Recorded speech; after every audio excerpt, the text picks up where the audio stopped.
Okay, this is Journal 1 um, of either gastric sleeve or gastric bypass. I'll find out at some point closer to the surgery.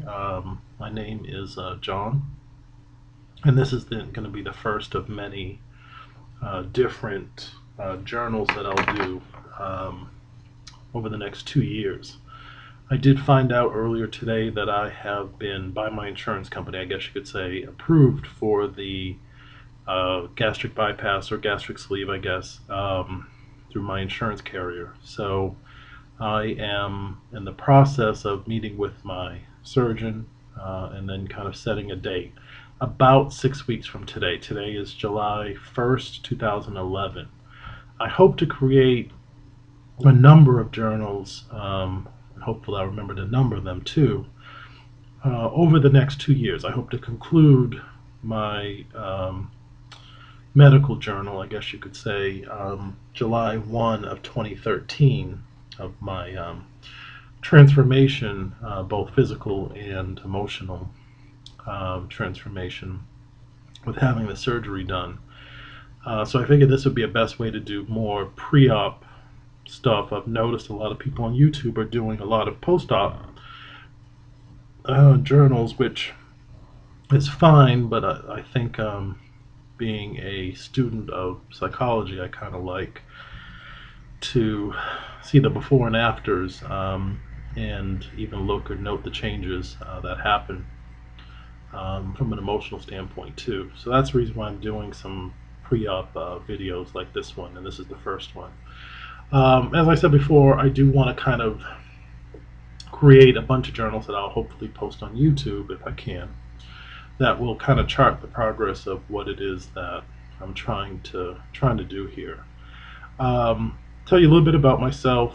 As I said, my name is John. I was born and raised in a relatively larger city in the northeast part of United States, where we have very, very thick accents. We kind of say ka or pak in particular there. I'm sure that will give it away. For the last 10 years or so, I've been living in North Carolina. Went to graduate school there, and undergrad at the same school. Relatively small city, very much like the South, very much miss the South. So that's kind of just some of my background. As far as my career, I currently am a mental health therapist, and for the last year or so I've actually been doing vocational counseling, which is a little bit different than mental health counseling or therapy. Actually a lot different. So pretty much that's what I do, and that's kind of a little bit about me. As far as surgery, or as far as weight, I should say, weight's probably always been an issue. My mother is morbidly obese. Of course, I pretty much was growing up. However, I was just always looked at as just a bigger kid. It was never, oh, he's morbidly obese, what is he doing? It was never anything like that. It was just a little bit more of, oh, he's just a bigger kid. He's a growing kid at the time. That didn't work once I hit my 20s. Obviously I couldn't still use that as an excuse. However, it kind of, my weight leveled off, and I kind of really still was, a bigger guy, but it was just kind of, oh, he's just a thicker guy. It was never, he's morbidly obese, he, needs to stop eating, or whatever the case may be. But now, it has actually affected a lot of other areas, and not just career, but there's other factors too that it has affected over the last few years. And I certainly urge anybody on YouTube, to post their comments or suggestions or anything, since I'm kind of doing this pre-op prior to having the actual surgery, or any information that you'd want to know from me, certainly even after I have the surgery. But I think one of the reasons that I'm wanting to have the surgery is I have tried everything. I think that's something that insurance carriers want to know, have you tried, drugs? Have you tried weight loss yourself? Have you tried this? Have you tried that? Well, yeah, I mean, I pretty much have.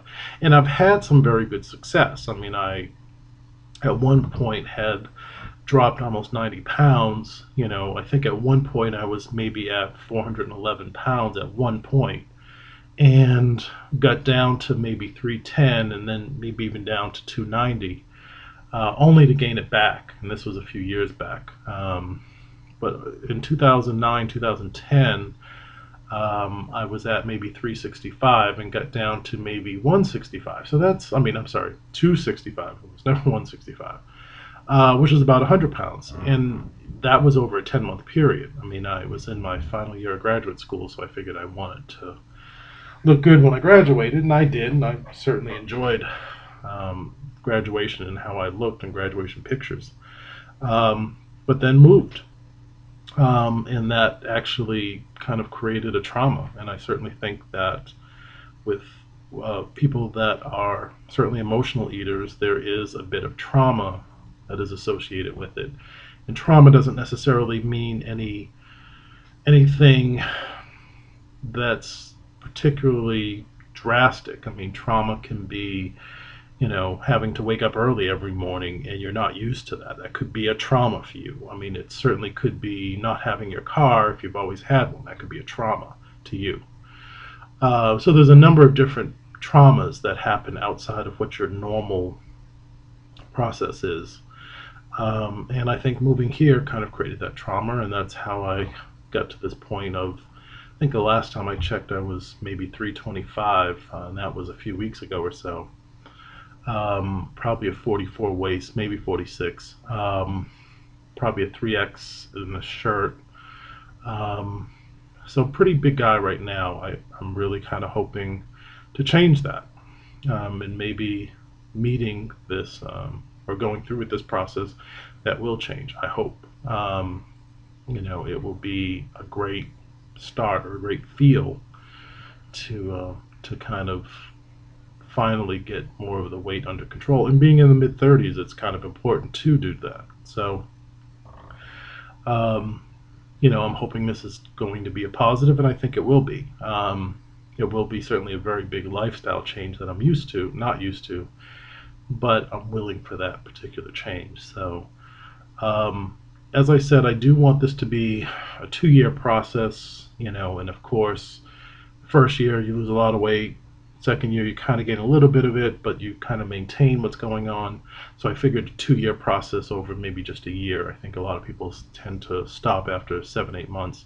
However, I'll try to post my email address so that way you guys can email me if you don't hear from me for a certain amount of time, to for me to remember to post and kind of keep you guys updated, because I may forget. I'm going to try for maybe every 2 weeks once I go post procedure, I guess, and then it may actually wind up being every month. I don't know. It really will depend.